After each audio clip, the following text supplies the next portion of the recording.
After watching the ships come into New York Harbor for a while, Warble hopes at least one of them is his, and enjoying the view of not only the Manhattan skyline, but also of Brooklyn, Staten Island, and Queens, the McGorkles take the elevator down and then the ferry back across to Manhattan. Now they go on to bigger, if not necessarily better things, most specifically the Empire State Building.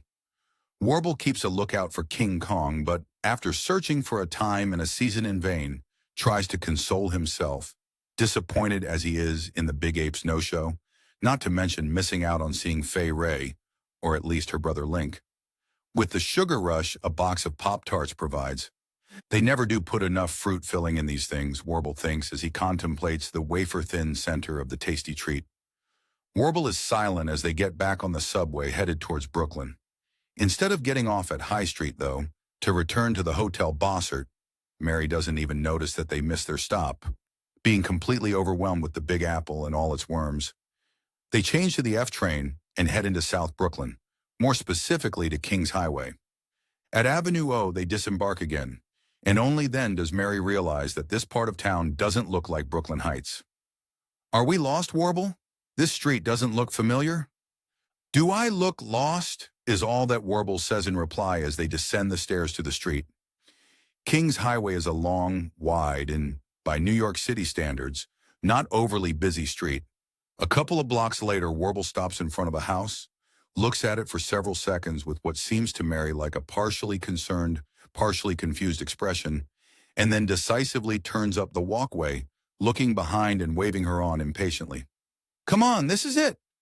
This is what? Mary wants to know. The house of my old ship captain, Morley Moore, the terror of the seven seas. After the Edmund Fitzgerald sank, he gave up the seafaring life and became a captain of commerce. He's the president, CEO, and CFO of some outfit around here that he founded. Why did the wreck of the Edmund Fitzgerald cause him to quit the sea? Did he have some good friends aboard? No, he didn't know a soul in the ore trade. He just didn't want to give Gordon Lightfoot the opportunity to write a song about him and his ship. He couldn't bear the thought of Gordon singing Morley Moore went down in 2004, and now you won't see Morley no mo or something like that. Morley sounds like your kind of guy, all right, Warble. Oh yes, we got along famously, Warble says as he rings the doorbell, which imitates the sound of a ship's horn. You'll like his wife Leslie too, Mary. She's a swell gal. I can't wait, Mary replies in a deadpan voice. If Morley is half as strange as Warble, Mary thinks to herself, and Leslie is half as strange as Morley, I'm in for quite an interesting visit. If I ever go to work in a mental hospital, I'll have plenty of on-the-job training, that's for sure. Chapter 34. Mary is pleasantly surprised, almost shocked, when Morley opens the door, and it turns out that he's a very distinguished and prosperous-looking man. Well, shiver me timbers, it's Warble McGorkle and some dame. How are you doing, you old salt? You finally came to see your old captain. I'd just about given up on you. Morley, this is my wife, Mary, is all Warble says in response, a little nervously, and perhaps even a tad deferentially. Nice to meet you, young lady, Morley says, extending his hand. After shaking hands with Mary, he turns to Warble and says in a stage whisper, That's a fine-looking catch you've got there, Warble, old salt. I bet you were merry when you married Mary, weren't you? What? Oh, yes, Captain, indeed I was. Well, don't just stand out there on the deck, Morley teases and steps aside. Come on in. The little woman is around here somewhere. I want you to meet her, Mary. Leslie comes into the room when she hears the voices in the vestibule. After a quick introduction, the two couples go into the living room and sit on the couch. Soon, two separate conversations are in progress. Warble and Morley reminisce about their days at sea, while Mary and Leslie discuss the relative merits of Butterick verses, simplicity and whether the Fed should raise, lower, or stand pat on the interest rate. After a couple of hours, Warble notices the time and tells Mary they should be going. She nods to him but continues her conversation with Leslie. As Warble rises to leave, Morley jumps to his feet and exclaims, I've got it. I just thought of something. Warble, old salt. I need someone down at the office to be my first mate, to man the hurricane deck as well as the crow's nest, so to speak, to get things all shipshape and Bristol fashion. Doing what? Warble asks. He's a little leery, but at the same time curious. Just this and that, facilitating things for me, interviewing potential new hires, firing the dead wood and the old people, getting near retirement age. We can't have their pensions on the books, you know. The stockholders don't like things like that. I need someone like you, Warble. Someone I can rely on to do whatever needs doing. Your title will be Special Assistant to Mr. Morley. Well, Warble says, not overly enthused, but a little intrigued at the prospect of being able to fire people. Mary shoots Warble a very, how to describe it, intense look, and Warble knows his life will be Dallas all the way home if he doesn't accept the job. He turns to his old captain, trying his best to look as go-getterish as possible, and says resolutely, "You've got your man, Captain. I'll take the job, and thanks to ye, I'm beholden to you." "Fine, it's settled then, old salt. Meet me here at 7:30 hours sharp, and you can ride with me into the office. I'll take you around, introduce you to people, and show you the ropes. Now go home and get some rest. We've got a big day ahead of us tomorrow." "Yes, sir. Thank you, sir," Warble says as he and Mary take their leave. The women part on equal terms. The men had been more or less on equal terms at the start of the visit. Morley had been Warble's captain on ship, but that was a thing and relationship of the past, but are on equal terms no longer. Morley is Warble's boss again, and so Warble reverts to being his subordinate. Warble is of two minds about his change of circumstance. On the one hand, he's happy to have a reliable and steady source of income, albeit probably not an overly large one. But on the other hand, it grates on him to no longer be his own master, but rather under the thumb of another man. Oh well, he can take his frustrations out on the poor saps he will get to fire. Now that's something to look forward to. Warble is again silent on the train, silent by Warble standards anyway. He can't see himself as Morley's right-hand man 20 years down the road, or even 10, or 5. But he doesn't have another plan at the moment, so he will just have to accept his lot and make the best of it. Warble decides to just take it a day at a time and have as much fun with it as possible, while keeping an eye open and an ear close to the ground for something better. Another great opportunity will surely come his way sooner or later, and perhaps, like Alan Funt's victims on candid camera, when he least expects it. By the time the McGorkles get back to Brooklyn Heights and disembark at High Street, Warble is resigned to his situation and resolved to play it for all it's worth. "Let's celebrate," he suggests to Mary as they walk the few blocks toward their hotel. "There's a good pizza place just around the corner on Henry Street. Can you smell it?" She can. It smells good. Enticing. In fact, almost irresistible. Fat Cat Pizza makes their product the old-fashioned way. They throw the dough in the air, knead it with their fists as they move it along counterclockwise in their hands, hurl it again into the air, then whirl it around in the other direction again and again until it's ready to go into the oven. There's nothing like good pizza washed down with beer to cap off an exhilarating and exhausting day. Warble had wanted to show Mary the promenade adjacent to Columbia Heights, with a view of the Manhattan skyline and the Brooklyn Bridge, not to mention the less picturesque Manhattan and Verrazano Narrows bridges, but is now too tired to do so, and is barely able to drag himself back to the Hotel Beau Sur. The 5.5 beers he drank may be partly responsible for this. When they get to their room, Warble and Mary quickly fall into a deep sleep, undisturbed by worries, misgivings, or a guilty conscience. Well, collectively, that can be said of them anyway, for Warble has neither of the first two maladies mentioned, and Mary isn't suffering from the last one. Chapter 35. When Warble arrives at the Moore house the next morning, he's raring to go. He had forgotten to set the alarm the night before, and so had overslept. Warble then had to shower at ultra-warp speed and had had no time for breakfast. He stopped at a bagel shop on the way to the subway station, but the purchase had slowed him down just enough to make him late for the train. One left just as he arrived, and the next one was late. By the time Warble finally arrives at his old captain's house, he's almost 15 minutes late. Warble is feeling surly due to the way his morning has begun, and embarrassed for being late. But he is, indeed, fired up about starting work. That is to say, he's looking forward to firing somebody, anybody, and quick. Warble's first few days at his new job go by rather routinely. Warble especially enjoys canning people. He gets 50 shares of stock for every working stiff he cans, and twice that amount, plus a $500 cash bonus if he fires someone who is within 2 years of retirement. Warble enjoys hiring too. Well, he doesn't so much enjoy hiring as he enjoys the hiring process, most particularly interviewing the job seekers. Warble demands of all applicants that they sing, dance, tell about their most embarrassing moment, and explain what they would do if they heard a coworker utter a discouraging word about the company or one of their supervisors. Warble can't decide which is more fun, watching the applicants who are desperate for a job squirm, especially when he can see they really would prefer to punch him in the nose, or watching the old fogies sweat and fret as he tells them how valuable their services were, and all that, but then regretfully informs them, with hangdog mien, that times are hard everywhere. The company is having to tighten its belt. Even the directors had to limit themselves to 2 gold flakes in each glass of Dom Perignon at their last board meeting.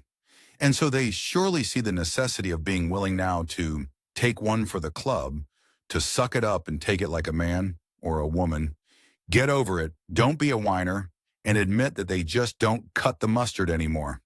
As fun as it is to watch those less fortunate than him suffer, and to gloat over his position of authority over them, Warble gradually tires of the same old routine, day in and day out.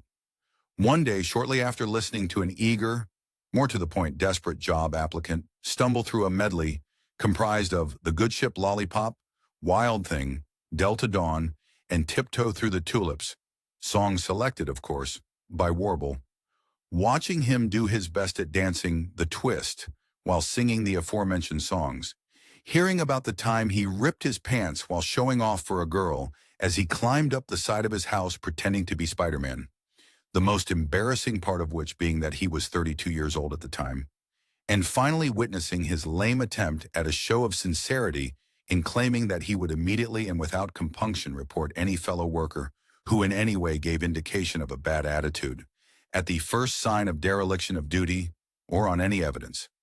Of lack of respect for his superiors, Warble informs the man that actually there are no job openings at the moment. Feeling his oats and groovy to boot, Warble prances down the hall to the vending machine. He has dropped coins here many times before to procure from the metal purveyor of snacks his daily ration of Tootsie Rolls, Pop-Tarts, and Diet Light decaffeinated soda. This time, though, he notices something for the first time. There is a sign on the vending machine which reads, "Please see Rotunda Receptionist for refund." Warble deciphers the legalistic jargon, thinking to himself, aha, that is the politically correct way of saying, if you find that the food in this overgrown lunch bucket has not contributed to your health and welfare and made you happy as a clam, look up the fat receptionist in the lobby and she'll pony up big time. After all, rotunda is the Latin, and probably French, Italian, Spanish, Romansh, Portuguese, and Swahili, word for fat. If they just came right out and said, please see the fat receptionist for refund, then Fat Albert, Minnesota Fats, Fats Domino, Fats Waller, and Fat Mike would surely sue them for all they're worth. Warble surveys the available items in the vending machine. He decides on a package of peanut M&Ms and drops in 3/4. He snatches the bag before it hits the bottom of the vending machine, yanks his hand out from the flap-like opening, and rips open the package. Scurrying back to his office, Warble closes the door, locking it behind him. He doesn't want to be disturbed by any coworkers, wannabe coworkers, or soon-to-be ex-coworkers just now. Warble upends the candy wrapper on his desk and inspects the colorful, oval-shaped candies that tumble out. If he were wearing a monocle, Warble would look strikingly similar to a jeweler examining a collection of rare rubies. But he's not, so he doesn't, really. Well, sort of, in a way, and after a fashion. After moving his head back and forth across the items freshly scattered across his desk, investigating each and every candy from a very close vantage point, Warble finally snags one specimen away from its brethren and leaps for joy. "Eureka!" he cries out. "I've found it!" Warble rushes out the door, flinging it open and dashing down the hallway. He almost runs over a messenger boy who is so alarmed at seeing the frantic exodus that he stands rooted to his spot in the middle of the hallway. "Don't just stand there, boy," Warble says, and grabs a slight youth by his shoulders and shoves him over to one side of the aisle. "Stand there if you're just going to stand around." By the time the young man has regained his composure enough to look back around at Warble, the former merchant marine and polka-punk band leader has entered the elevator and is about to descend. "And don't stand around long," Warble adds. "You can be replaced, you know. There are a million people, a million times sharper than you, who are dying to have your job." Warble forgets the incident as soon as the elevator door closes. He didn't even recognize Woody Shoulda Coulda, whom he had hired just last week after Woody's rousing rendition of Delta Dawn, in particular, and an energy-infused, albeit clumsy, demonstration of the twist. Woody, on the other hand, will remember the confrontation for months, oftentimes having nightmares about it. It will always turn out differently in his dreams, though. Sometimes Woody has his wits about him and deftly leaps to the side of the aisle so as not to be in Mr. McGorkle's way as he comes hurtling headlong toward him. Other times he and his boss engage in fisticuffs or a wrestling match. When it is a fist fight of which he dreams, Woody wins, and in the end hangs Mr. McGorkle out the window by his ankles until he pleads for his life, in which case Woody doesn't let him up until he sings Wipeout backwards in slow motion and promises to be polite and say, "Good morning, Woody," at the beginning of each workday. If it is a wrestling match Woody dreams of, though, his boss always gets the upper hand and pins him to the carpet, which he then notices exudes a strong chemical rodent hair odor. He feels as if he is choking, and his neck is being twisted, and then he wakes up, shaking and drenched with sweat. Meanwhile, down in the lobby, Warble is running around like a decapitated chicken, trying to locate the fat receptionist. Finally, he approaches the lone receptionist on duty, although she is a lithe, sleek, and beautiful creature, certainly not fat by any stretch of the imagination. "Say, miss," he begins, "you're not the regular receptionist, are you?" "Why, Mr. McGorkle, you must be pulling my leg," the blonde bombshell replies in a soft, sweet, and sexy Southern accent. "I've been the only receptionist since you've been working here. And well before then, too. Surely you noticed me before," she asks, batting her eyelashes coquettishly. Warble blushes. "Of course," he lies. "What I meant to ask was, are you the only receptionist that works here?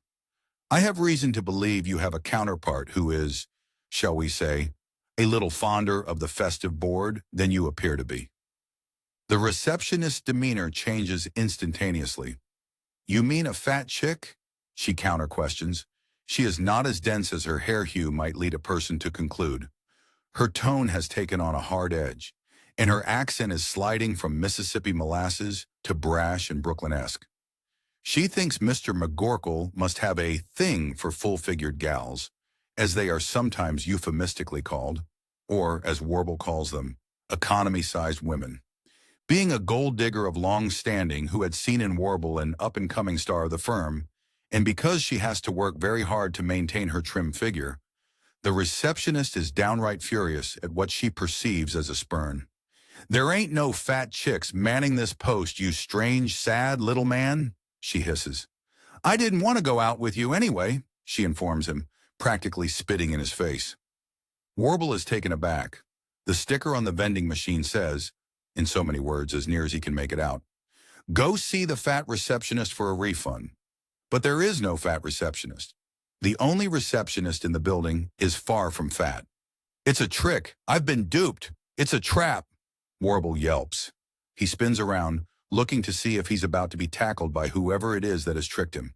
He sees no one. Aha! My steel trap-like mind worked too quickly for them. They thought it would take me longer than it did to recognize the opportunity inherent in the vending machine. Due to my unparalleled intellect and razor-sharp observation skills, though, I discovered the key to fortunes practically instantaneously.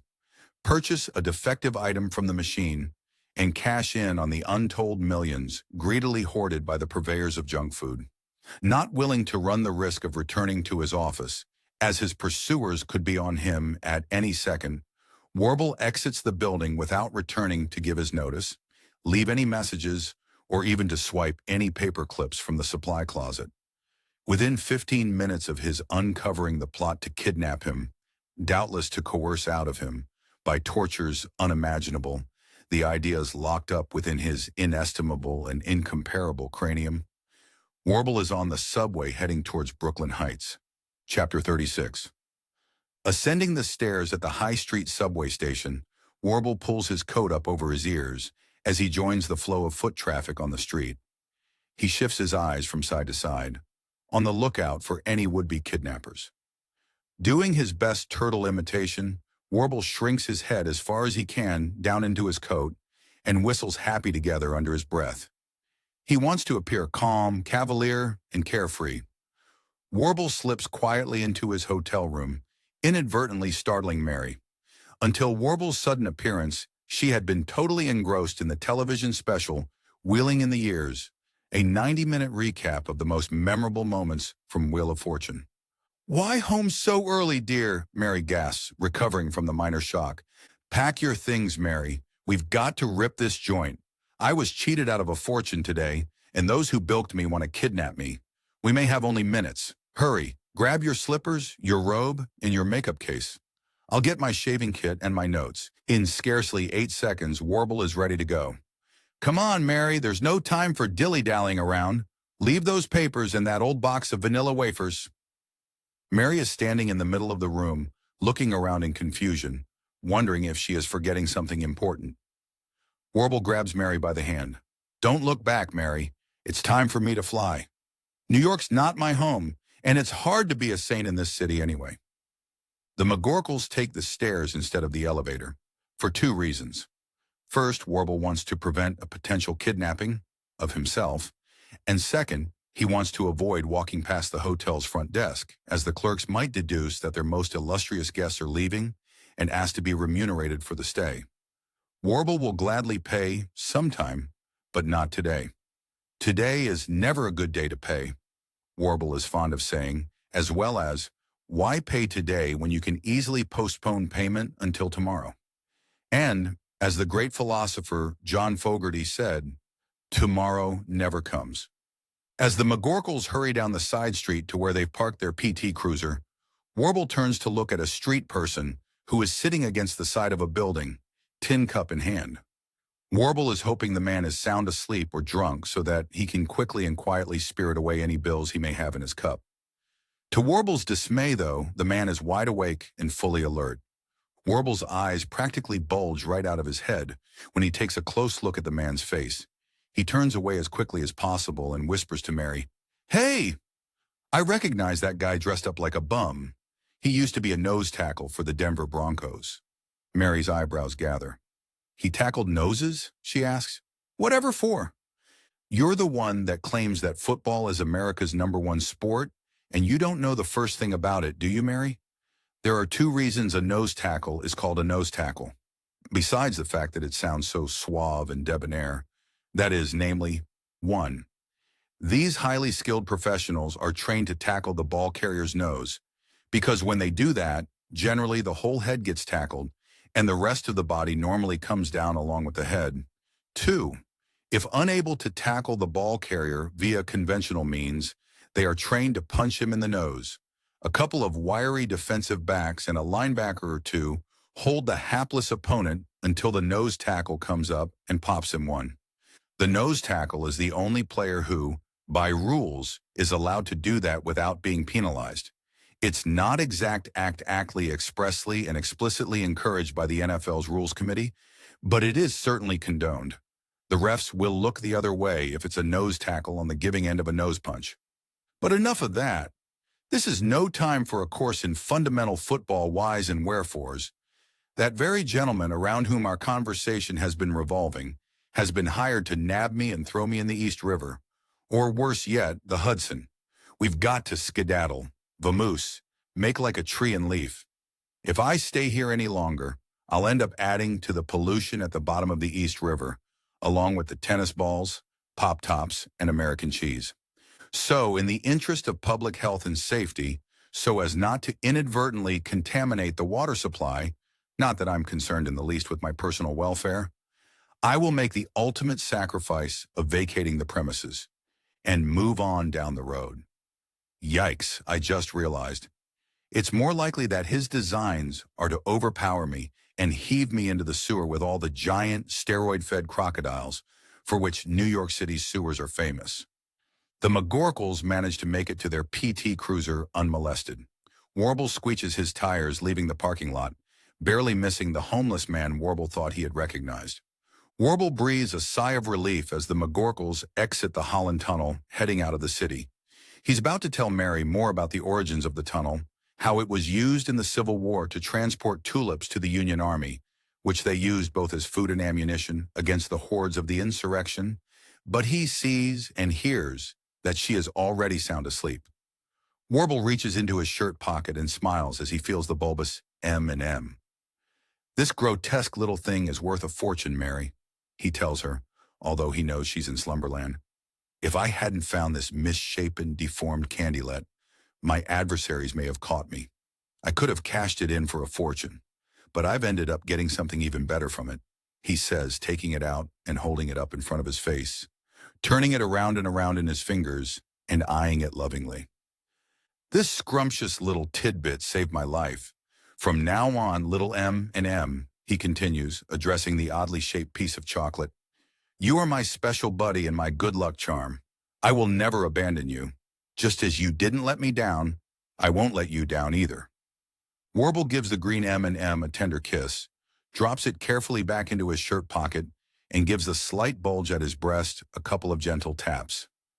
After several minutes of distracted driving, during which he alternates between yelling at the other drivers, who keep honking their horns and shaking their fists at him just because he occasionally wanders a little into their lane, and fishing around in his wife's purse with his right hand, Warble finally finds that for which he has so eagerly sought.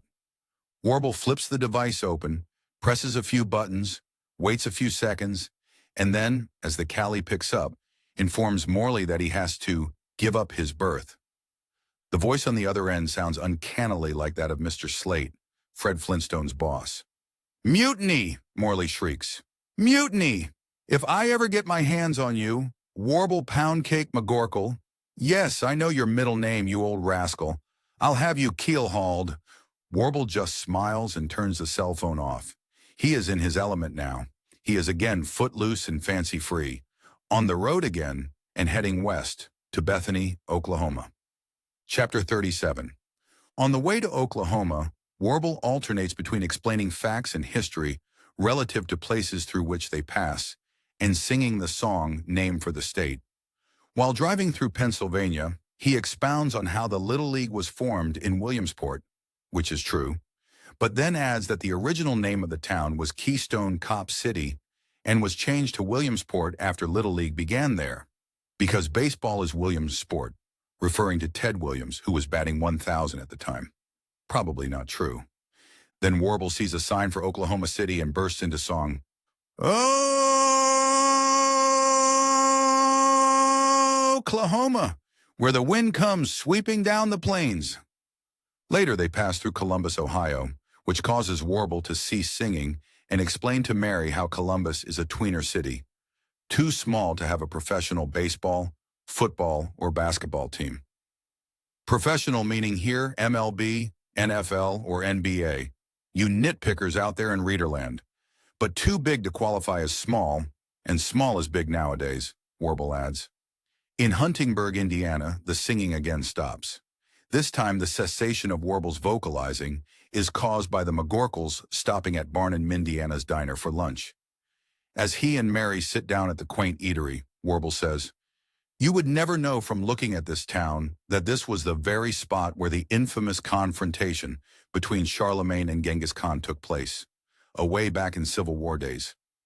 "Charlemagne and Genghis Khan?" Mary asks. "That's right," Warble affirms.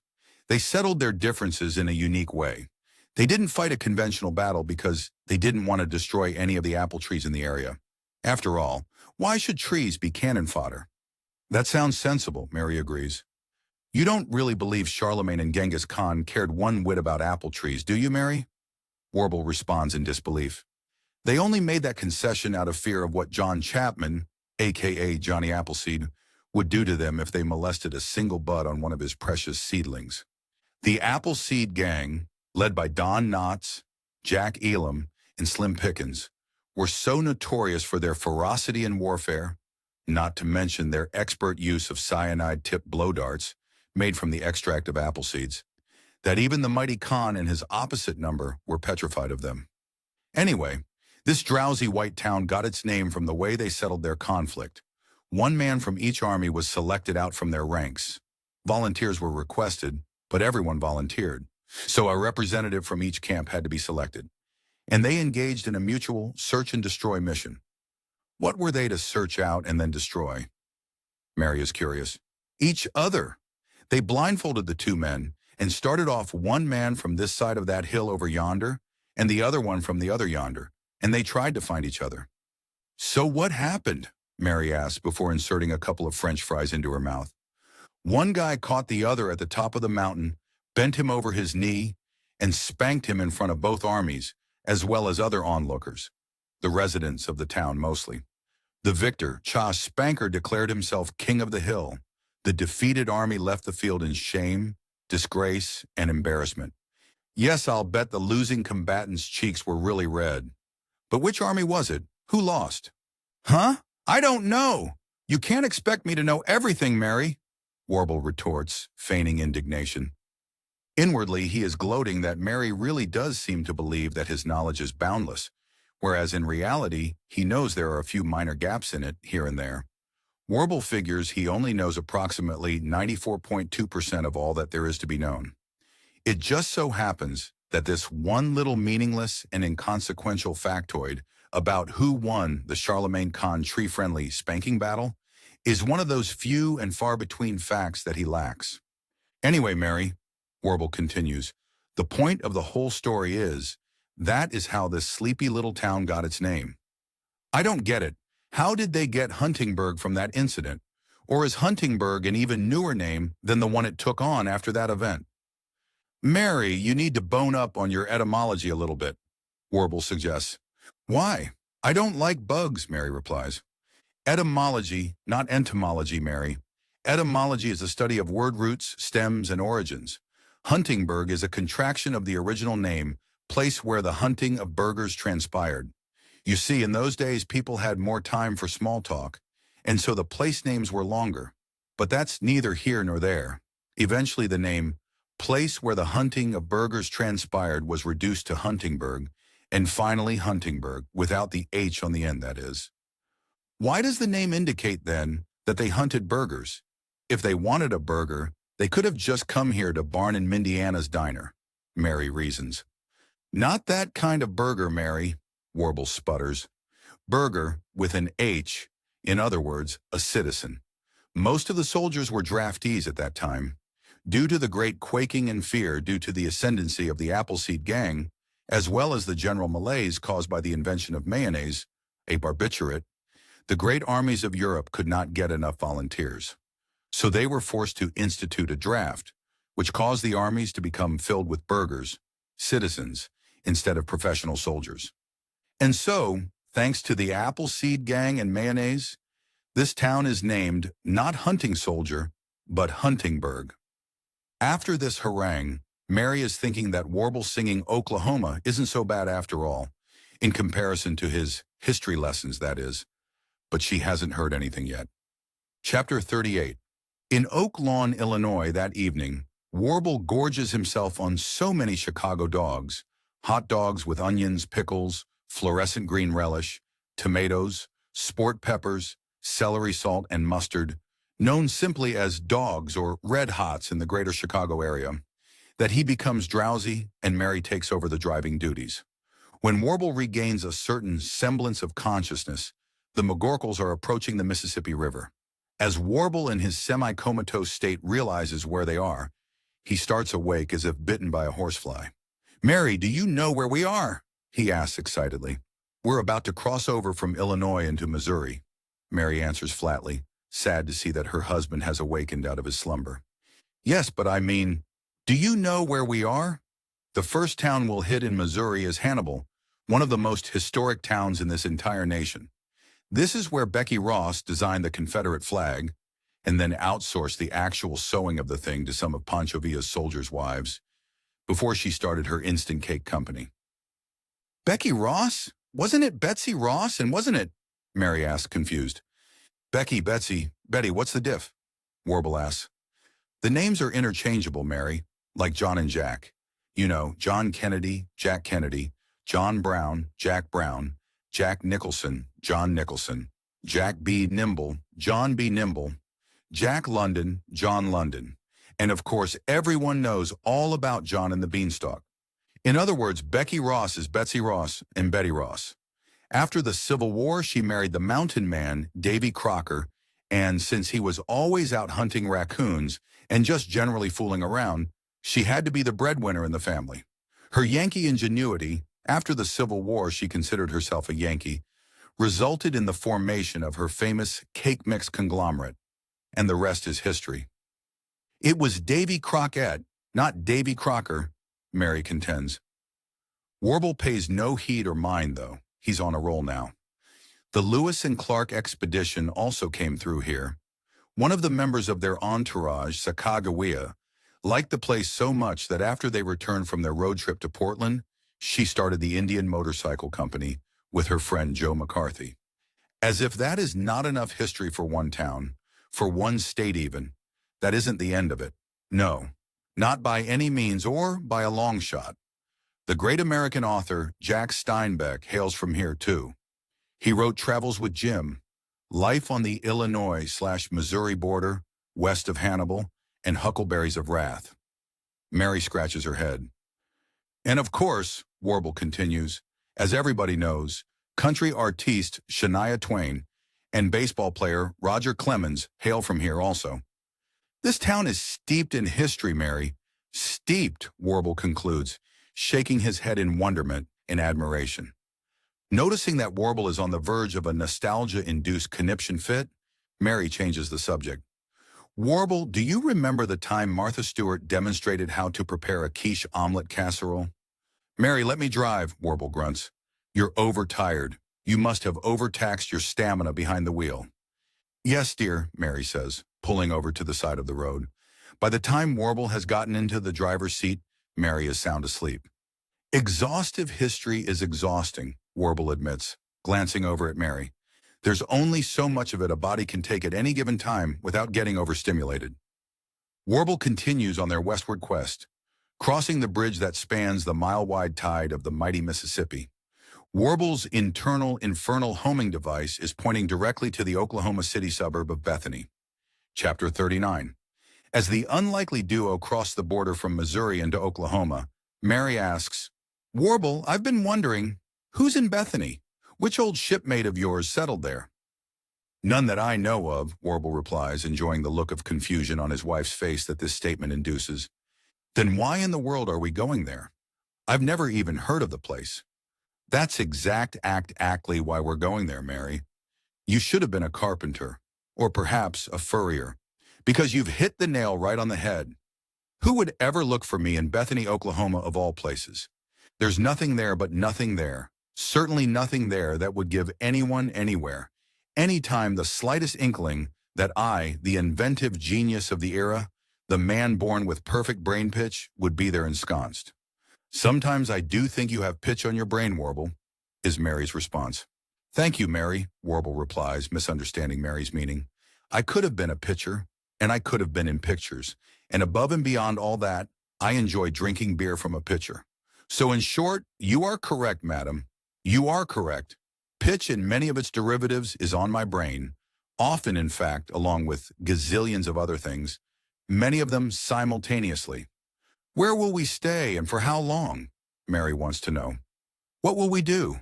What's your plan? She isn't fond of uncertainty. Unfortunately for her, being married to Warble, she likes a steady, predictable routine. Someplace I don't know, and I've got a surefire plan, replies Warble. Someplace? You don't know? What kind of surefire plan? Asked Mary, a little perturbed. Don't worry about it, Mary, Warble replies. Have I ever let you down? Warble doesn't allow Mary an opportunity to respond to that. It was meant as a rhetorical question. We'll find some cute little abode somewhere. That's nothing. I don't know how long we'll stay because I don't know how long it will take for me to make my fortune with my indescribably ingenious idea. After which I can sell off the whole operation for a cool billion or so, and then we'll be safe and can move on. All right, Warble, Mary sighs. What plan? First things first, Mary, Warble responds. After we rent a pad and buy some grub, I'll spill the beans. Let's get filet mignon, Cabernet Sauvignon, and cheesecake. The whole shebang. After dessert, I'll tell you all about my unbelievably awesome idea. Chapter 40.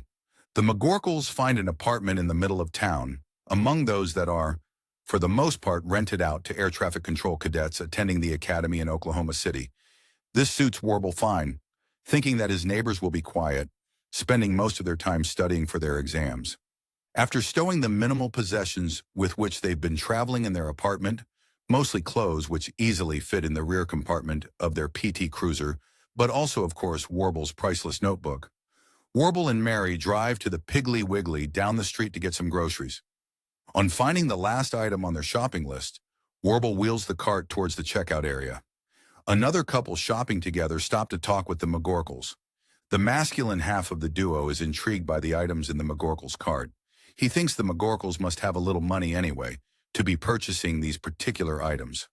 Howdy, pard, the big fleshy stranger says, voice like a foghorn. He's wearing a wide-brimmed white cowboy hat and cowboy boots. Judging by the softness of his hands, though, he has probably never had a rope burn in his life. Excuse me? Warble replies a little warily. Does this guy know me? Warble looks intently at the man's face. He doesn't recognize the man, so figures he must just be the friendly sort. Probably just a used car salesman or something like that. The man notices Warble's suspicion and tries to allay his fears. Pardon ma nosiness and nosness. It's just part of ma nature. Don't recognize you folks. Y'all from? Warble is still leery. Everywhere and nowhere, he responds noncommittally. The man sees he can't push things too far with Warble and makes as if he's about to proceed down the aisle. All right then, pard. I'll leave y'all alone now. I just thought, might could be some assistance to y'all. After all, I was born and raised right here in Bethany and know her like the back of my hand. I figured y'all was newcomers higher and... Warble decides he may as well divulge a little information. It surely won't hurt anything. Wait a minute there, mister. We are newcomers, and I do plan on going into business here. Warble waits for a response from the man. Well, what didn't y'all say so right from the get-go? The man beams. He pushes his hat further back on his head with his right index finger and thrusts his hand out. Dokie sister, pleased to meet ya. This hire is my wife, Salvia. Saliva, Warble asks, perplexed. Salvia, Dokie repeats. Warble is still bewildered. Can you spell that? He requests. Of course I can, Dokie responds, a little miffed at what he perceives to be an insult. Warble hesitates, waiting for Dokie to spell his wife's name. I mean, will you spell her name? Oh, Dokie says, pleasantly surprised. He's only too glad to show off his orthographic prowess. You betcha, S-Y-L-V-I. Dokie's wife, who hasn't said a word until now, comes to the rescue. Her accent isn't nearly as exaggerated as her husband's, and so she is able to get Warble to understand her name. Oh, Sylvia, nice to meet you, Dokie and Sylvia. My name is Warble McGorkle, and this is my wonderful, wedded woman, Mary. The women nod and smile at each other. Camaraderie born of mutual sympathy is already starting to build between them, because each one realizes, female intuition, no doubt, that the other's husband is a bit of a character, whereas they themselves are nice, normal women who just happen to be married to these weirdos. Warble's stomach growls, and all of a sudden he's in a hurry to get back to the apartment so he and Mary can start preparing dinner. Well, it was nice to meet you, Dokie and Sylvia, he says, and bends to the task of guiding the cart up the aisle. Whoa, hold your hosses there a minute, Warble, Dokie pleads. You said you was a wantin' to go into business higher. A mat could help you with something like that. Warble doesn't want to seem rude, but doesn't really think much of Dokie's business acumen, based on what he can deduce of the man's intelligence and sophistication, or lack thereof. Dokie may know somebody who it would be advantageous to meet, though, Warble reasons. After exchanging some quick sign language and body English with his wife, using his eyes and fingers. Warble somewhat reluctantly invites Doki and Sylvia to join them for dinner. Doki readily accepts and, after getting the address of their apartment, he knows exactly where it is, no need for directions, he tells Warble, and offers to bring some beer. They plan to meet there in an hour. The sisters will finish their purchases, go home and change, and then meet the McGorkles at their new digs. After dinner, Warble will unveil his wackiest plan yet. Chapter 41. When the sisters arrive at the McGorkle apartment, they are greeted not only by Warble, but also by the mouth-watering aroma of filet mignon and baked potatoes. Doki is now wearing a brightly colored cowboy shirt and a bolo tie, in addition to his cowboy hat and boots. He has doubled his cowboy quotient during the course of the past hour. "You didn't have to get all gussied up," Warble says, half teasing. Doki's face turns serious. "Wobble, we're a mixin' my two fivrite things here, ta nat," he says. "Beer and business. Always get myself fixed up rat wherever beer and business are concerned." During the small talk over dinner, the McGorkles learned that Doki and Sylvia had met at the Piggly Wiggly down the street 22 years previously. They had bumped into each other literally as Doki was buying some Billy beer and Sylvia a bottle of Chardonnay. Sylvia's maiden name had been Sylvia Mister, and she was at the time a nun in the convent downtown. On their first date, Sylvia called Doki Mr. Sister, and he called her Sister Mister. That didn't last long, though, because Sylvia soon thereafter left the convent, and Doki and Sylvia were married a few months later. If Sylvia had been able to remain a nun after their wedding, she would have been Sister. If, on the other hand, Doki had taken Sylvia's maiden name as his surname, perhaps so that she could remain a nun, hiding her marital status, he would be Mr. Or if they used the hyphenated style of combining surnames, she could have been Sister, and he Mr. Mister. But they had done none of those things. Over dessert, cheesecake and coffee, the two couples get down to business. Mary wants to leave the men to their ramblings and rumblings and see what's playing on television, but Sylvia has to stay at the table, as she is to play an integral part in the discussion. Seeing this, Mary also stays behind. She is a little curious about Warble's new plan, although her hopes for its success are not, shall we say, overwhelming. The beer they drank before the meal, and the wine that was imbibed along with it, as hoped for by Doki and Sylvia, have loosened Warble's tongue considerably. He divulges his business plan without further ado.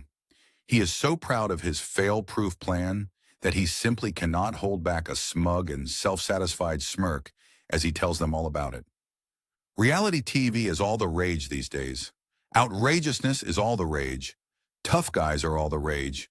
The deep, dark, dank, dastardly, dungeony elements of society have taken on a mystique among the masses. Warble is beginning to get expansive, gesticulating wildly, his eyes getting wider the longer he speaks. Doki interrupts him. "Dungeony? Wobble? Ain't that some crab?" "No, Doki," Warble responds, standing up from the table, right index finger pointing toward the sky, well, the ceiling anyway, switching into his teaching mode. Dungeony refers to the denizens of our modern-day dungeons, jails, prisons, vocational institutes, correctional facilities, sweatshops, light industry, etc. "Here's my plan," Warble says, lowering his voice and sitting back down in his chair, pausing for full effect until all eyes are on him. 24/7 videotaping of life in prisons, he exults. In the yards, the mess halls, the cells themselves, maybe even in the showers. We'll call the show Bad Boys Behind Bars or Lifestyles of the Captured and Incarcerated. Doki is the first to get it. "Wobble, my friend, you are a genius. I've got to hand it to ya," he says. Mary looks confused. She doesn't see the attraction of watching a bunch of tattooed bodybuilders yank tufts of each other's hair out while complaining about the quality of the grub and the quantity of the beatings. Sylvia seems pensive. By looking at the expression on her face, you might think she is undecided as to the merits of this program. But her response shows clearly that she, like her husband, has already bought into the idea. After a season or two, once the novelty has worn off, we can move on to other venues such as convents, monasteries, board meetings of Fortune 500 companies, mafia conventions, and so forth. Warble and Doki look at each other and nod, visibly impressed by Sylvia's visionary skills. Well, Warble suddenly says, his eyes narrowing as the effects of the beer and wine start to wane. That's my plan, and I've got the whole thing authorized, notarized, and stored in a safe location. So don't try to beat me to the punch here, or I'll have you in court so fast you won't know what hit you. Wobble, my friend, Doki pleads. Salvia and I wouldn't dream of doing something like that. We just want to help you with your playing. It is a good un, and it's sartin to bring in enough money for all of us'ns. But there's a lot of work to be done, and we can smooth the way for y'all by means of my connections and Salvia's legal expertise. It turns out that Doki does have connections within the Oklahoma prison system, as he is involved in the supplying of these institutions with pork, beans, and computer printer, paper, among other things. And Sylvia, upon leaving the convent, was able to be retrained at government taxpayer expense. She went to law school and happens to be a corporate attorney now. She will be of invaluable service to the company in drafting and approving contracts with the prison system, the television companies, and all the other myriad and sundry related business entities that will be involved either directly or tangentially in the prison television series. There's no limit to how much money we can make here, Warble says, and the moolah we get from the television stations is just the beginning. Think of the possibilities. Viewers will each adopt their own favorite convict and watch the show each week just to see what he's been up to. For example, an accountant may key in on someone who is in the big house for embezzlement. A pharmaceutical company executive may focus on a man who's been locked up for drug dealing, and so forth. I can see that, Warble, Sylvia says, but how will these fixations bring in additional money for us? I don't see the connection. Connect the dots, Sylvia. As some of our stars begin to build up a following, Warble explains, sponsors will be willing to pay big bucks to get these gents to advertise for them. Doki slams his hand on the table, which startles Mary, who has long since retired to the living room to watch Mayberry RFD reruns. Ingenuous Wobble, my boy, Doki yells. Go on, man, go on. Okay, Doki, Warble says, nodding his head in acknowledgement of the praise. Anyway, we'll get these jailbirds to sign contracts in advance so that we get the lion's share of the loot. I mean, the profit. We'll give them a few bucks to use the sponsor's product while they're on camera, or if they recommend it to a fellow inmate or guard, or perhaps even wear t-shirts with the sponsor's logo on it. It would be irresponsible on our part to give the convicts very much of the money. They would just waste it anyway. Actually, we'll be doing them a favor by shielding them from the temptations that come with having money and the stress that naturally accompanies a change in circumstances. Warble McGorkle, Doki beams, you truly are gent among men. With our proselyt's assistance in getting all this set up and running all legal and above board, so to speak, he winks, we're all going to be as rich as Rockefeller in no time. Chapter 42. And so it indeed turns out. The prison reality TV venture is wildly successful, even beyond their irrationally, or so it had seemed, exuberant speculations. Warble is interviewed by Time magazine. One of his quotes is soon reprinted worldwide, garnering Warble his first taste of both fame and infamy.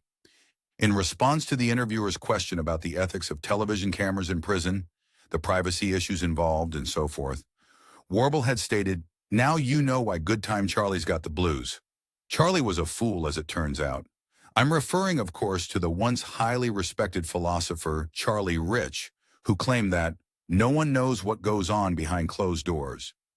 He was perhaps regarded as a great philosopher in his day, but that day has passed. Charlie was a perniciously and perilously poor prognosticator. I'm sorry to be so blunt, but everyone knows now what goes on behind closed doors and locked cells. And soon we will all know what goes on inside the Oval Office, and even the seldom mentioned super-secret trapezoidal office. Formerly private discussions in the Supreme Court chambers will be broadcast for all to see. This is the beginning of a revolution, and you will one day look back on me as a great hero of this nation. There will be statues of me in Washington that dwarf those of Washington. Washington Square will be renamed McGorkle Park, In fact, the name of that burg will indubitably, inevitably be Warbletown. And so on and so forth. Some people know the entire rant by heart. School children begin reciting it along with the preamble to the Constitution and the Gettysburg Address. Shortly after the first big check comes in, though, Warble receives disturbing news. Some of the inmates have struck out on their own, forming wildcat ventures. Specifically, many of those who are photogenic and possess pleasant voices have become prison televangelists, soliciting funds to be sent directly to them, bypassing the middleman, which Warble knows is he himself, so that they can continue to pursue and expand their prison ministry, or so they promise the viewers. Warble is livid. These low-lifes wouldn't be anybody without me. I've made them what they are. They can't do this to me, but they have, and they continue to. Within days, Warble, in an attempt to calm his frazzled nerves, is knocking back upwards of 3 bottles of Pepto-Bismol per day. And then the straw that breaks the camel's back occurs. On his way out of the bank one day, Warble spots a man with an uncanny resemblance to Geraldo Rivera staring at him. In actuality, it is a blind man who, of course, has no idea of what or who it is he is staring at. And it's only by coincidence that the man resembles, in Warble's estimation anyway, Geraldo. Warble's imagination, as is its wont, runs away with itself. Geraldo has been dispatched to kill me, Warble thinks. He's got connections with Al Capone. They want me out of this racket, honorable business venture, so they can take over my turf. Well, they can have it. I'm a genius, and I can make money anywhere. I'm no use to Mary dead. As the old saying goes, a live genius is better off than a dead entrepreneur. Warble races home, throws the possessions that will fit into the PT cruiser. The McGorkles had been in the process of moving into a mansion they had just purchased on the outskirts of town, but are still in the apartment. Rushes Mary out the door and into the passenger seat and hightails it out of town.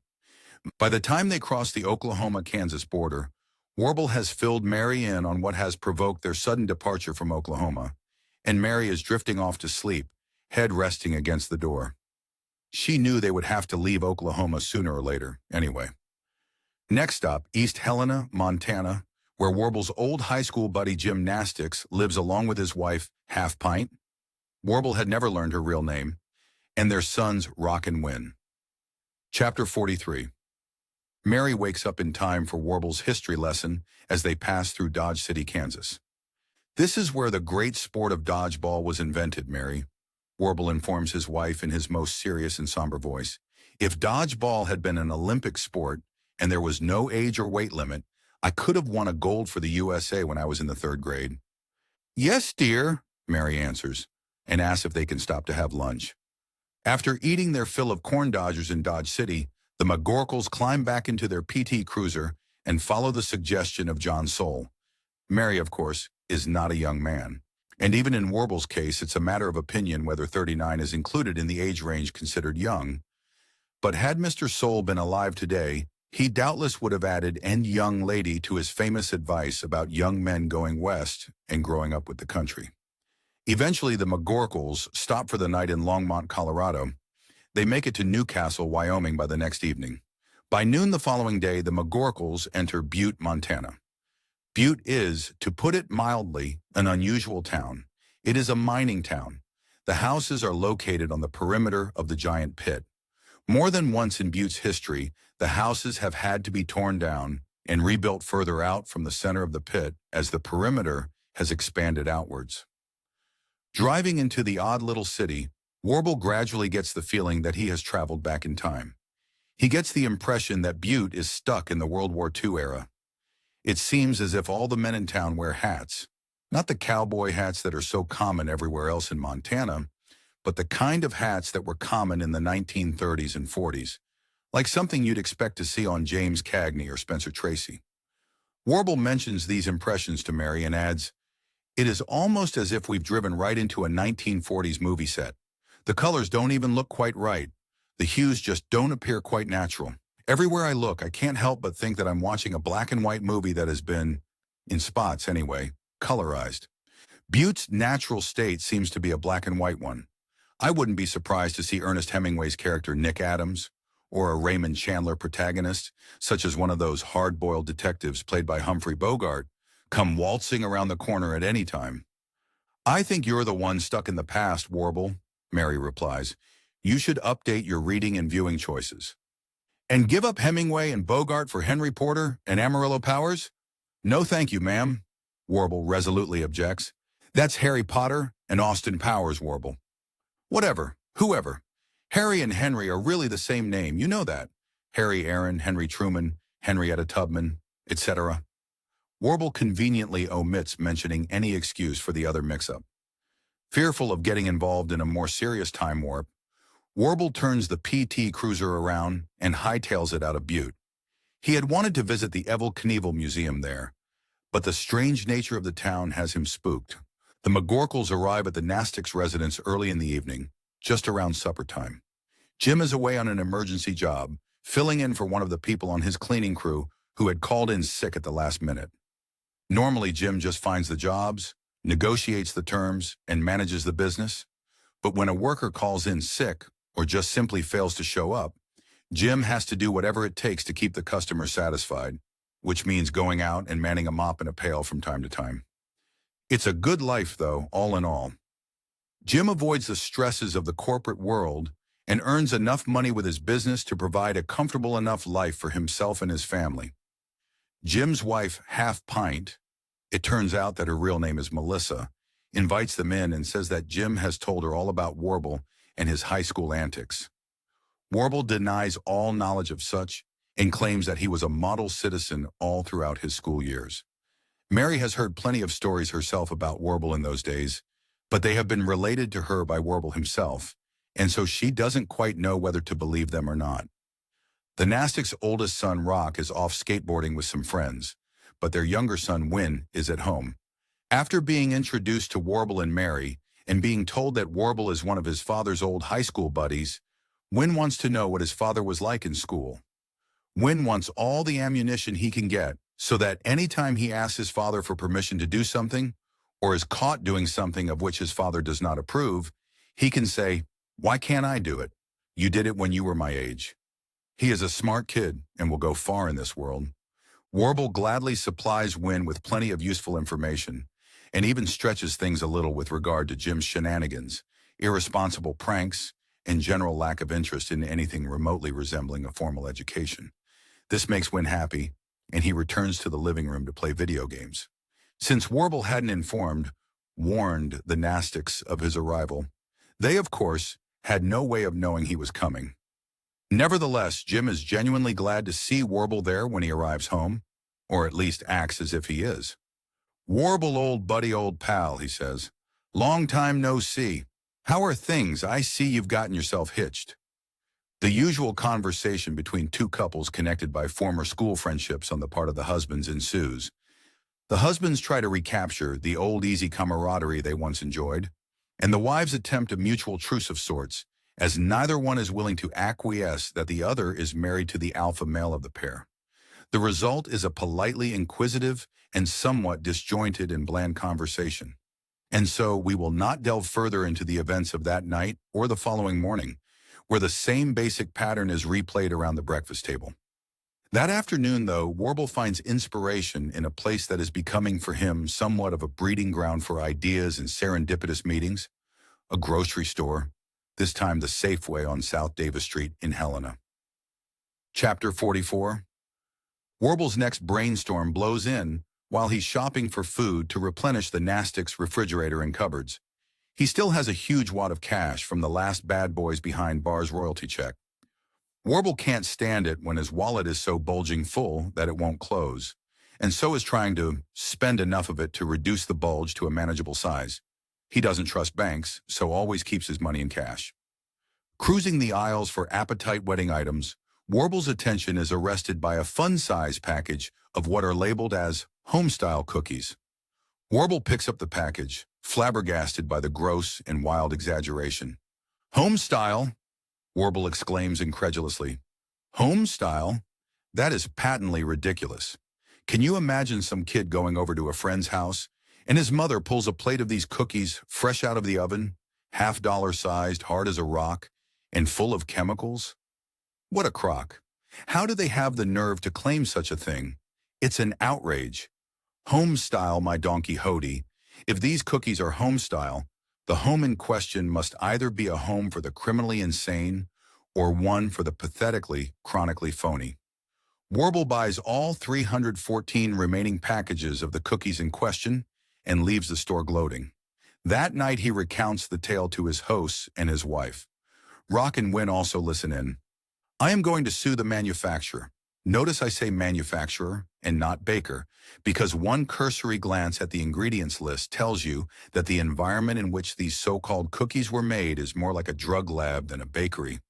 Also the store and the clerk who sold me these cookies. They are all in collusion, one with the other. The manufacturer lied in the way it packaged the product, calling it home style. The store should not have stocked such an item, when they should know, they do know, those people weren't born yesterday, that these so-called cookies are not only not homemade, but do not in any way, shape, or form remotely resemble genuine home-style cookies. Last but not least, I will sue the clerk, because she probably also knew that these cookies are not truly home-style. Jim doesn't understand what the big to-do is all about. He especially doesn't agree with involving the store clerk in the lawsuit. What do you expect her to do, Warble? After all, it's her job to ring up whatever the customer selects from the shelves and places in his cart or basket. Is it her responsibility to examine each and every item she sells as to whether its manufacturer's claims are true, and then inform the customer if she believes they are not? Jim, Warble reprimands, you must not forget what the great philosophers Cool Hand Luke and John Mellencamp, the artist formerly known as John Cougar, said, calling it your job sure don't make it right. And remember, that was the defense the Nazis used. We were just following orders, were they claimed. Each man and woman, and even slip of a girl like that store clerk, is responsible for his or her own actions and must in every case make the right decision, the decision of integrity, or bear the consequences. Jim looks down at the dining room table and shakes his head. Half Pint follows her husband's lead and holds her tongue. Inwardly, though, she is fuming that Warble would try to financially ruin a poor innocent girl like that, just when she can't hold in her rage any longer and is about to give her irritating guest a piece of her mind. Warble turns to his own wife and says, Mary, go down to the county courthouse tomorrow and have your name legally changed to Charity. That way I can tell everyone in court that I'm donating the proceeds of the lawsuit to charity. I'll give the proceeds to you. Everyone will think I'm the philanthropist of the century, and you will then, naturally, give the money back to me. Both Jim and Half Pint try to object now, but Warble is having none of it. He retires from the field, the dining room table, that is, and starts working the phone. He books the convention center for the following Wednesday, places a large order with the local printery, and has an ad inserted in the next edition of the Helena Gazette announcing the event. Chapter 45. The Taking Back the Cookies rally begins at 7:30 on Wednesday evening. The trouble starts at 8, when Warble finally takes the stage, after making the audience wait half an hour while the sound system plays songs he hopes will fire them up into a state of reactionary frenzy. This land is your land. Thank God I'm a country boy, a boy named Sue, Harper Valley PTA, Attitude Adjustment, Eve of Destruction, and the Muppet Song. The music abruptly stops, the lights dim, and then fade away completely. After a few seconds, a spotlight searches high and low, but seems to search in vain. Finally, the opening strains of another one bites the dust are heard. The spotlight focuses on center stage, and Warble comes bounding out from behind the curtain, decked out in farmer's coveralls and straw hat. He heaves a tambourine high in the air and steps to the podium, which is now bathed in a bluish-green light. He deftly catches the tambourine behind his back nonchalantly, as if it's an afterthought, and begins his speech. First, he relates stories about his grandmother and her almost incomprehensibly awesome cinnamon rolls. Then he tells of his mother and the pies she would make. Good? That's not the half of it. He tells of cookies, shortbreads, donuts, and fudge, describing the appearance, aroma, and taste of these near-sacred delicacies that were produced with love, sugar, spices, and a few other natural ingredients. The audience is enthralled. They feel it. They know what Warble is talking about. He has struck a common chord with those in attendance. Then with a sneer, Warble rips the tambourine apart and yanks out a package of the home-style cookies that he has hidden inside. Holding the cookies up as David held aloft the severed head of the defeated Philistine giant Goliath, Warble relates his tale of deception and subterfuge in the supermarket.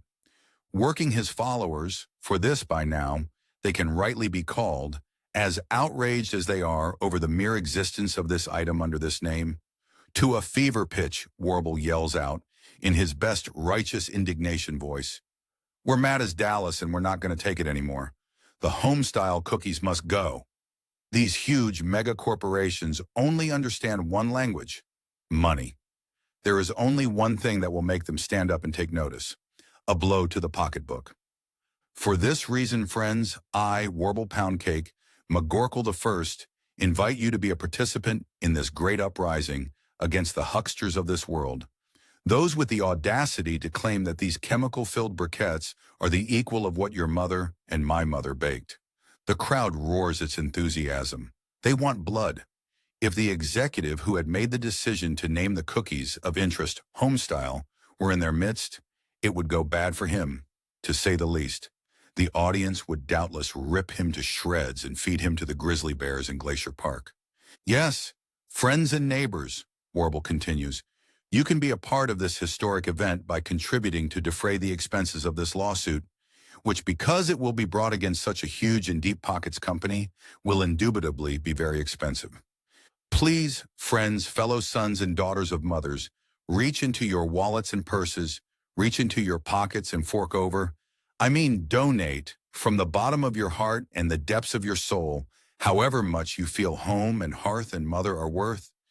If your mother is only worth $20 to you, give that.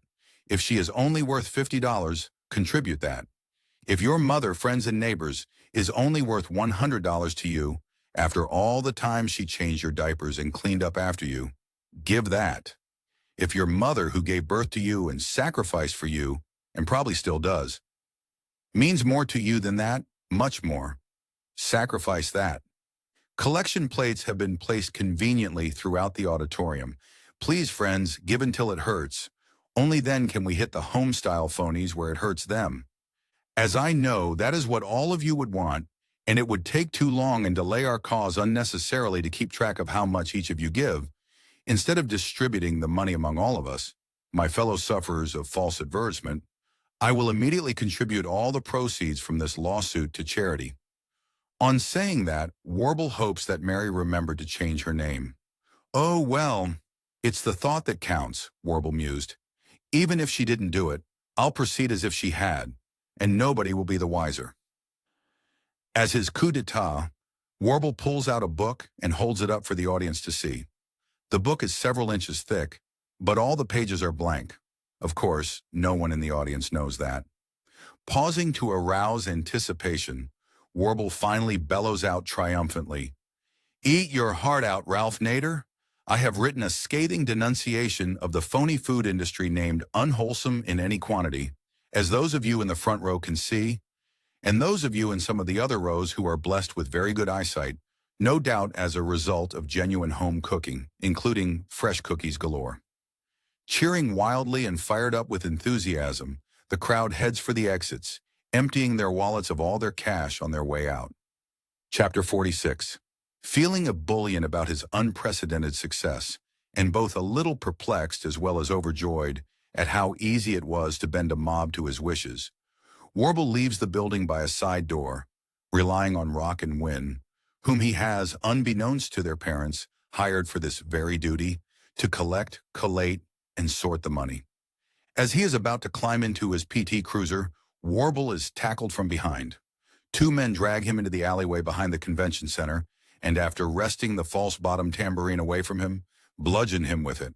"Stop it!" Warble cries out. "What do you want?" he then asks in fear for his life. He doesn't know who these men are, and presume they intend to rob him. "I'll give you all the money. Just leave me enough to buy a cheeseburger and fries. Huckstering is hungry work, you know." The two cowboys bend over Warble, right in his face. "Look, McGorkle," the more talkative one says, "our mothers work for the Homestyle Company. They make those cookies on the night shift. If you know what's good for you, Birdbrain, you'll forget all about this cockamamie lawsuit of yours." "What lawsuit?" Warble replies, quick study that he is. "Attaboy," the talkative one says, standing up and dropping a bag of Homestyle cookies in Warble's lap. "Just to show you there's no hard feelings. Here's some cookies." "Thank you," Warble says, just wanting the two cowpokes to go away. "Now eat them," the other cowboy growls, stepping close to Warble, pulling one leg back as if ready to kick. Warble is indeed intimidated, and not just by the fact that the man appears to be very mean, and his boot tip is sharp and hard, but also because the boot seems to be the carrier of a distinct barnyard odor, one with which Warble does not want to make closer acquaintance. He eats the cookies. "Now say you like them," the more talkative of the two cowboys orders. Warble does. He really does. That is to say, he really does say it, and he really does like them. In fact, Warble likes the Homestyle cookies better than the cookies his mother used to make. This maltreatment goes on for a few minutes, with the cowboys extracting from Warble promises as to how he will no longer utter any discouraging words about Homestyle cookies, will always praise them on every appropriate occasion, and will, wherever possible, order them for dessert in restaurants, and buy as many packages as are available every time he shops. Satisfied with their evening's work and full of pride and a sense of accomplishment for having defended their mother's honor, the two cowboys leave Warble in the dark alley. The would-be leader of a class-action lawsuit justifiably feels like a broken-down hero of the Western night. The next morning, after sleeping off most of his feelings of broken downness, Warble is alarmed to learn that Rock and Win have donated the entire take from the previous evening's rally to PETA. Within an hour of hearing this depressing news, Warble and Mary are on the road again, this time headed south, towards the gold rush country of Northern California. Chapter 47. By midday, the McGorkles cross the Idaho border. During twilight, they pass through Idaho Falls, then Rupert, Burley, Pocatello, and Twin Falls. At midnight, they stop for the night in Wells, Nevada. As Mary is drifting off to sleep, Warble is on his elbow facing his wife, telling her all about the history of the town. He begins by telling her how it was the western terminus of the original Pony Express Trail, the eastern terminus being, of course, Fargo, North Dakota. The company that ran the Pony Express, Wells Fargo, named itself after these original bookends.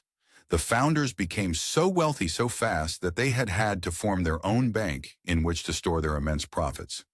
The financial institution is still a going concern today, although the Pony Express is, sadly, defunct, put out of business by email and the internet. Mary falls asleep long before Warble finishes his lecture on the exigencies of the Pony Express and how they advertised for 98-pound weaklings who hated their parents but loved saddle sores to join their fledgling corporation.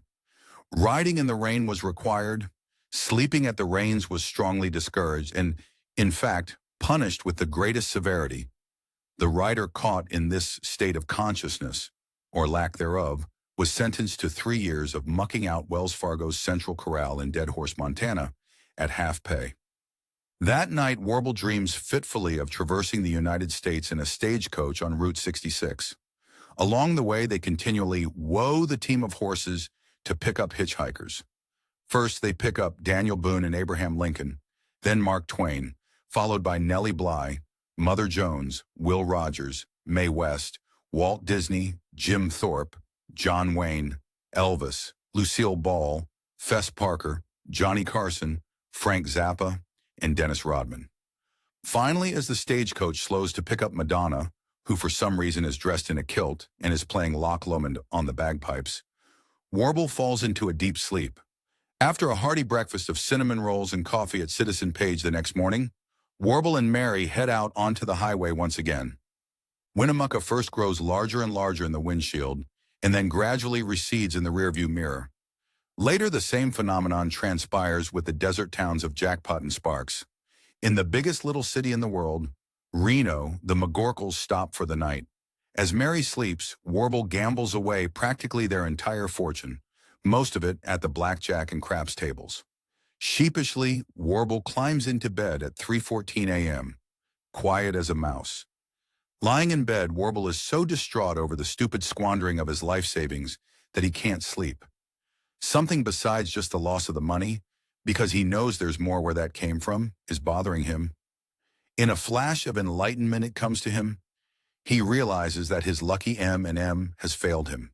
He has kept it faithfully in his shirt pocket, carefully moving it from one shirt to the next, occasionally rubbing it for good luck, shining it on his shirt front or even on his cheek. One of the cheeks on his face, that is. And now it has proven worthless. "Where were you when I needed you? You phony, you fake rue, you charlatan, quack, and mountebank," he asks aloud, tears welling up in his eyes. Mary moans in her sleep and turns over restlessly. That startles Warble, as he doesn't want Mary to wake up and inquire why he's talking to a little piece of chocolate. Warble raises the M&M up to eye level and whispers, "I did everything for you. You've done nothing for me." He flings the covers back. He is angry and resolute.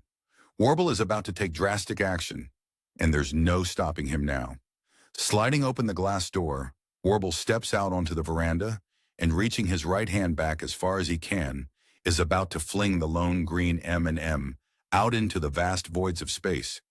Suddenly, though, he stops, lowers his arm, opens his hand, looks at the candy with a quizzical expression on his face, rolls it back and forth in the palm of his hand, shrugs his shoulders, and pops it into his mouth.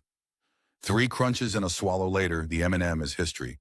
Without even brushing or flossing first, Warble climbs back into bed, fluffs up his pillow, and snuggles up to Mary. Within seconds, he is snoring like a sawmill.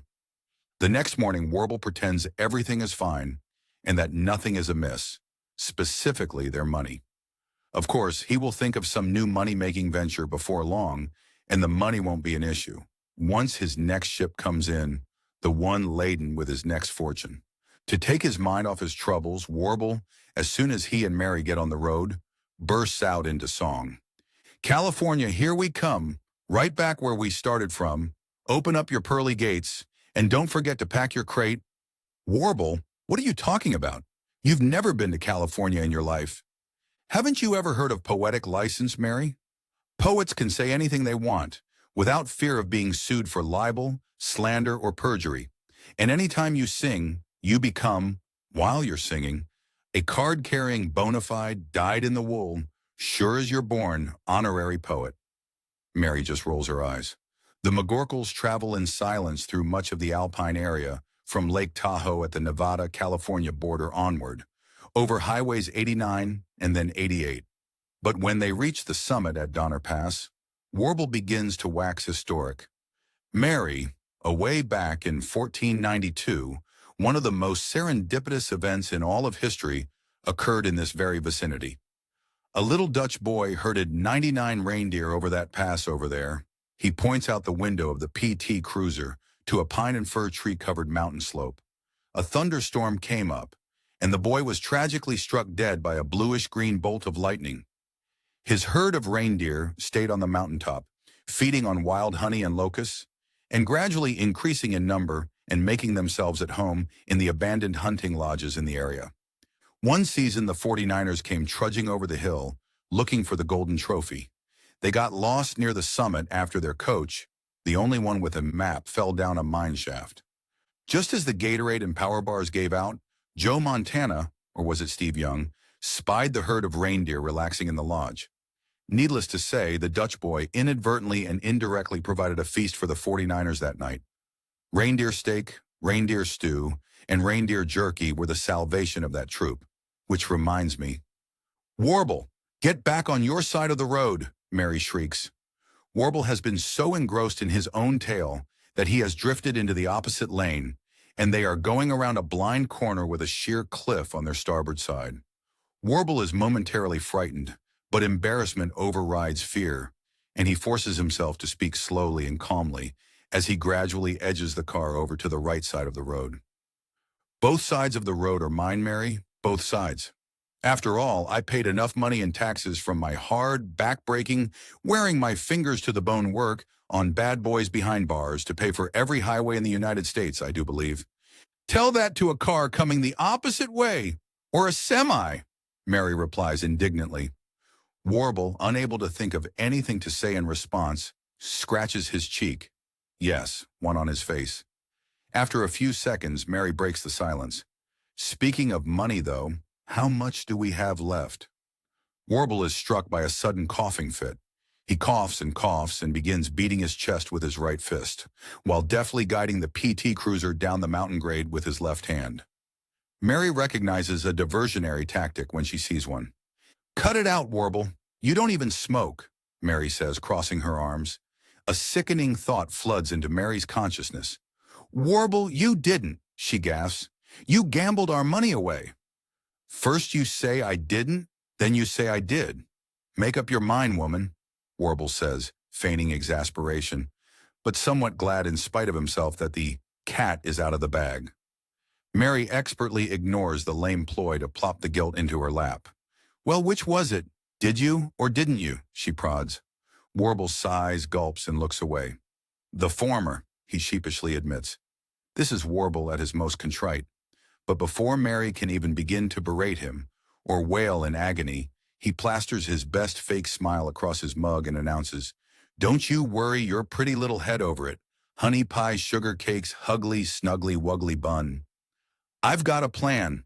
We'll be rolling in clover before you can say the capital of Delaware. What's Delaware got to do with anything? Mary asks, irritated. Warble sees Mary as really on the warpath now. He tries to cheer her up, or at least change the subject, by breaking out into song. What did Delaware, boys? What did Delaware? Mary is staring stonily at Warble and tapping her foot. Warble hates it when she looks at him like this. It reminds him of his old music teacher, Miss Bitternote. But he has another trick up his sleeve, a secret weapon of sorts. Besides sleeping, there's usually one other thing that he can use to arouse Mary's interest. Mary, I don't know about you, but I'm beginning to feel very hungry. In fact, I'm famished. In a word, starving. Keep an eye or two open for a place to eat. Any place will do. I'm not picky. If we can't find a Citizen Page, I'll settle for a Turney's or even a McDaffie's. Do we have any money for food, Warble? You want to be card sharp. Are you kidding, Mary? Do you think I would spend every last dime? I'm not a gambleaholic, you know. We've got plenty of money left. Warble exaggerates. Hang the cost. We've got dough to spare and burn. This, of course, is false bravado on Warble's part. He's only got a few 20s and some spare change to his name. On the one hand, he hopes the first restaurant they come across will be an inexpensive one. On the other hand, he doesn't really care, because he truly believes that his fortune is just waiting to be made in the Golden State. Chapter 48. After their repast of cheeseburgers, French fries, and milkshakes, Mary is too full to yell at Warble any longer, but still too aggravated to sleep. For about an hour, she gives Warble the silent treatment and tries her best to enjoy the scenery as they descend the western slope of the Sierra Nevada. The McGorkles drive through the small towns of Placerville, Auburn, Grass Valley, Dry Town, Sutter Creek, Jackson, Mocklam Hill, and San Andreas. In spite of herself, Mary is dwelling on Warble's mention of having another plan. She doesn't want to ask Warble about it because she doesn't want Warble to think that she is really interested or has faith in his ideas. On the other hand, she is genuinely curious about what Warble has in mind. After all, it does concern her, or will soon enough. She has a right to know, she concludes. So with a sigh and a look of exasperation, she reluctantly asks, her voice saturated with sarcasm and resentment, So Warble, you acme, apex, and pinnacle of genius? What is this great plan of yours? Warble looks over at his wife, raises an eyebrow, and returns his gaze to the road. Well? Mary asks impatiently. Now that she's asked, he had better tell her, and the sooner, the better. I didn't say it was great, Mary, Warble begins calmly. This plan, this idea, this tactic and stratagem is not simply great. It is fantastic, stupendous, splendiferous, awesome, mind-boggling, astounding, marvelous, extraordinary, grandiloquent, incredible, spectacular, and wondrous, not to mention pretty nifty. Warble pauses and looks over at Mary again, waiting for the import of his words to sink in and the anticipation to build. Mary tries to show no emotion and responds as nonchalantly as possible. So what is it? She hopes his plan is half as good as advertised, but fears and tries to prepare herself for the worst. Mary, Warble says, in a voice so cavalier, suave, and debonair that he half expects Mary to swoon away. I'm afraid to tell you now, because this idea is so ingenious, this plan so magnificent, that I'm afraid that if I tell you while we're driving, you'll start bouncing all around the car in glee, and give me such a tight hug that I would lose control of our beloved PT Cruiser, and we'd end up in a mangled heap at the bottom of the canyon, in a condition few would consider envious. Mary crosses her arms again and remains in that attitude, sulking and pouting, for the next several minutes. When they get to Angels Camp, nestled at the midpoint of Highway 49 in California's Gold Rush country, Warble knows he has found the perfect spot for the next chapter in his adventure, the next episode in the epic that is the life of Warble Poundcake McGorkle. Warble and Mary get a room at the Angels Hotel on Main Street, which is the spot Warble has chosen as the staging point of his great unveiling. Chapter 49. When Mary awakes the next morning, there is a note duct taped to the pillow on Warble's side of the bed. Warble couldn't find any safety pins, and he always has a roll of duct tape with him, wherever he goes. The note reads, Mary at the tailor's, back soon. Signed, the colorblind chameleon. Mary lies in bed a while longer, staring at the note.